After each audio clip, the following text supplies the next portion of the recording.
Oi, gente. Então, eu vou começar aqui me apresentando. Eu sou a Ana, eu sou professora de biologia também. Eu vou estar dividindo a matéria aqui ao longo do ano com o João. Acho que vocês já devem ter conhecido ele, né?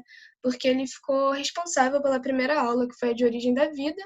Então, agora eu vou dar a segunda, que é sobre célula. Essa aula ela foi dividida basicamente em 5 aulas. A primeira é essa, que ela vai ser bem introdutória. Ela vai ser mais para falar sobre o que é a célula, quais são o tipo de célula, falar um pouco sobre o metabolismo dela também. A segunda eu vou estar falando sobre as organelas da célula, sobre o que se constitui uma célula. A terceira vai ser sobre respiração celular, a quarta sobre fotossíntese e a quinta sobre divisão celular, mitose e meiose. Então é isso, eu espero que vocês gostem. Eu estou tentando fazer com que os vídeos não fiquem muito longos, mas que dê para pegar bem, que dê para entender, e qualquer tipo de crítica é muito bem-vinda. Então vou começar. Falar agora um pouco sobre a teoria celular, que ela é fundamentada em 3 princípios básicos. O primeiro deles é de que todos os seres vivos são formados por células. Então, nesse caso, desde bactérias até nós, seres humanos, todos somos formados por células. Nesse caso, quando um ser ele é formado por apenas uma única célula, ele é denominado um ser unicelular. Quando ele é constituído por mais do que uma, é um ser pluricelular ou multicelular.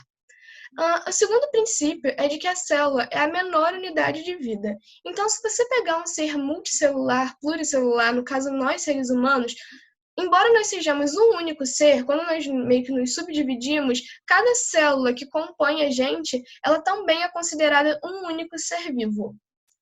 E o terceiro princípio é de que a célula sempre surge de outras células.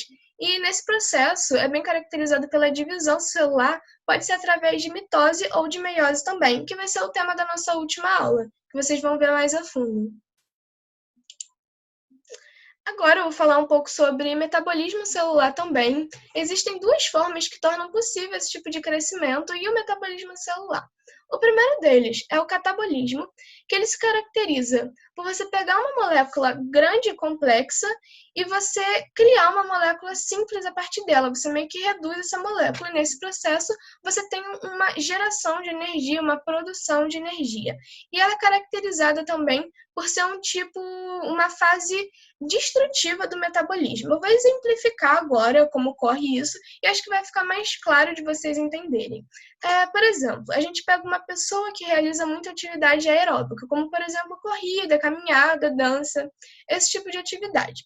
E nesse processo, ela tem suas células adipócitas e ela tem glicose acumuladas dentro do seu corpo. E glicoses são moléculas complexas. Então, você pega essa molécula e para você conseguir correr, você precisa ter mais energia. Então, ela vai pegar essas moléculas complexas, vai reduzir para moléculas mais simples. Nessa redução, vai ter uma geração de energia que vai fazer com que você consiga correr por uma quantidade de quilômetros maiores, um tempo maior.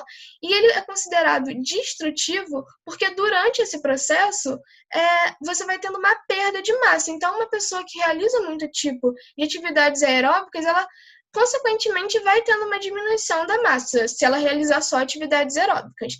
Já o metabolismo do tipo de reação anabolítica, que é esse segundo aqui, ele é exatamente o contrário.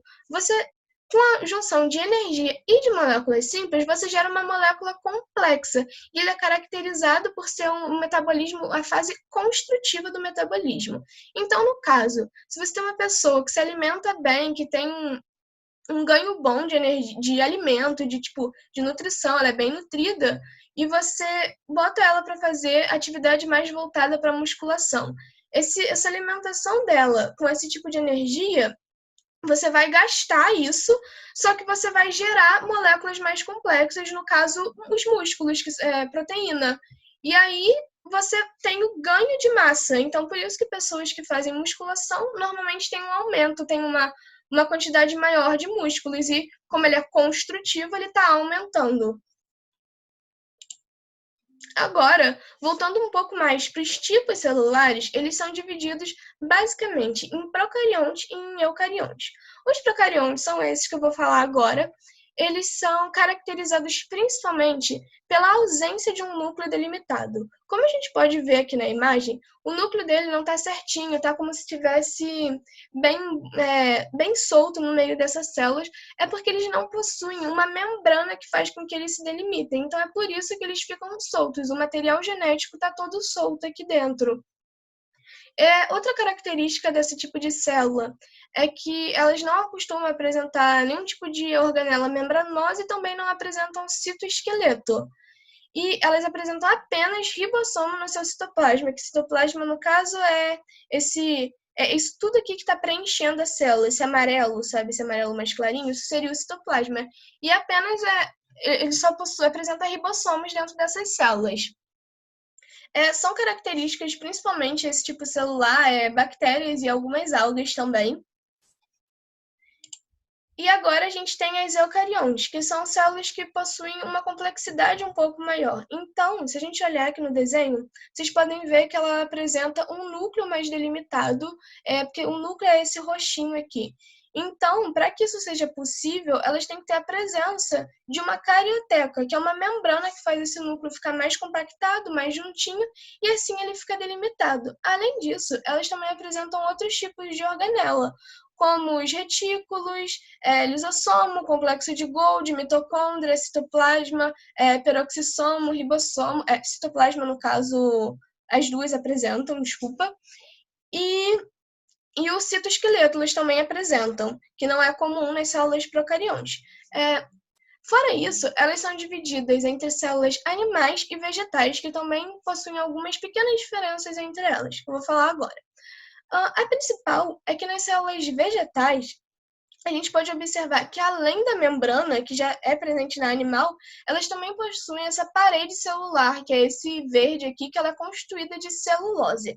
Além disso, elas também possuem um vacúolo, que é diferente do animal, o animal não tem isso, que é esse azul aqui, que ele está bem mais relacionado ao armazenamento, tanto de água quanto de sais, e apresentam cloroplastos. Aqui, os cloroplastos são esse verde aqui, que o cloroplasto está relacionado à fotossíntese, que é uma coisa bem característica de célula vegetal, de plantas principalmente. Então, gente, a aula de hoje foi isso. Como eu disse, ela foi bem introdutória, espero que vocês tenham gostado. E na próxima eu vou falar um pouco mais sobre as organelas, respiração, fotossíntese e também sobre a divisão. E é isso. Tchau, tchau!